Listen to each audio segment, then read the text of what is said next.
Hello guys, welcome back to another video. Today we're going to be going over essential moves that I found for PvP, so you can use these and hopefully to great success, maybe comparing with the combo video that I did previously.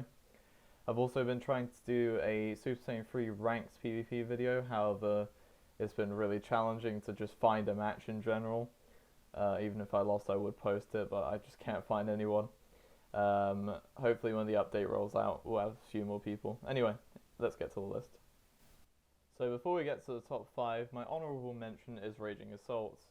This is simply because it does a significant amount of damage to your opponent, can combo into a lot of different things, and is generally just very key efficient, which is something that you look for in any move that you're using within your arsenal. It saved me in many of my PvP matches. I think you saw it during the World Tournament matches that I've had against Super Saiyan 3s. It still did manage to pierce their resistance, so definitely a move I'd recommend. At number 5 we have Dragon Throw, which I've said before is one of my favourite moves in the game, and for good reason. It does combo into practically anything and you can pretty much transform into it as well. It has amazing utility, it doesn't take any ki at all. A lot of people just don't expect it because it's something you get at level 7, and I've seen a lot of people, including myself when I started the game, sleep on the move completely because in most games it is useless. However, in Zenkai Origins very much the opposite. I'd consider it a top 5 move for PvP. At number 4 we have Explosive Wave. This is probably the premier evasive move in this game. It does take quite a significant amount of ki, however it can stop pretty much any combo. Can give you invincibility frames if used correctly, can be used against Sakai depending on range. Overall it is just an excellent move, something that should be pretty much an auto include in any moveset that you have. Now here at the 3rd spot we have Final Blow, and for very good reason. This move does quite a hefty amount of damage on its own for the amount of ki it takes. Can pretty much just instant teleports you to the enemy, sends them flying back, which you can combo with Zvanish or Sunstorm.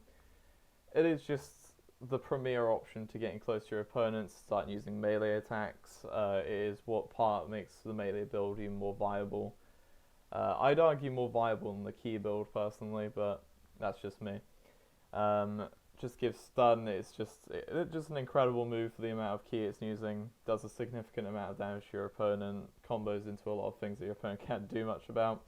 There's not many evasive moves that can really do anything. The only thing that can really do is energy barrier, I suppose, but nothing can really get out of that except for Raging Assault or combo moves that you can time correctly so your opponent gets hit out of them right when they got out of the energy barrier.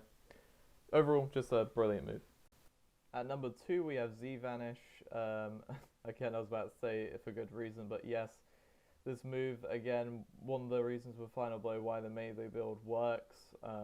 Just getting behind your opponent, being able to use Sunstorm for stun, then going Raging Assault or any kind of melee combo, going for Dirty Fireworks immediately after a Final Blow or into the Zvanish to go behind them to use Dirty Fireworks. It's just so much combo potential overall. More than pretty much any other move in the game except for one, and if you've played any kind of PvP in this game you have seen this move on pretty much everyone who plays. Now at number 1 we have Sunstorm, and to anyone who has played this game somewhat with PvP, this is not surprising to you. And if this is surprising, well, you are seriously hindering yourself by not using this move. It is incredibly broken, desperately needs a nerf after the balancing update because it does so many things. It does a ridiculous amount of damage, it doesn't take that much ki, and it stuns, and it can be basically spammable. The cooldown is non-existent.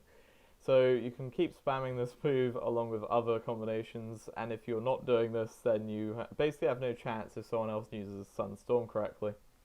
This move does need balancing, but as of now, it is by far the best move, and if you're not using it, you are seriously hindering your chances of winning. Well, there you have it. Hope you enjoyed the video. Hope this video helps you overall in terms of PvP. A lot of these moves are semi-obvious, but for newer players they may not seem like I've seen a lot of people who've seen Sunstorm and just didn't know it existed until I showed them it. It is incredibly important that you have some of these moves. I'm not going to lie, until more move variety is added to this game with the coming updates, these moves are the premier kind of way of defeating people in PvP. Because most people are using them anyway. I'm not including Game Pass moves in here because 1, I don't have them, and 2, I don't really It's probably controversial a little bit, but I don't really like the idea of having Game Pass exclusive moves. I feel like it kind of ruins PvP slightly, especially when something like Hakai, which is fairly unbalanced right now. I know it will get fixed, but I don't know. I'm not a big fan of it. Anyway, hope you guys enjoyed the video. Leave a like and subscribe.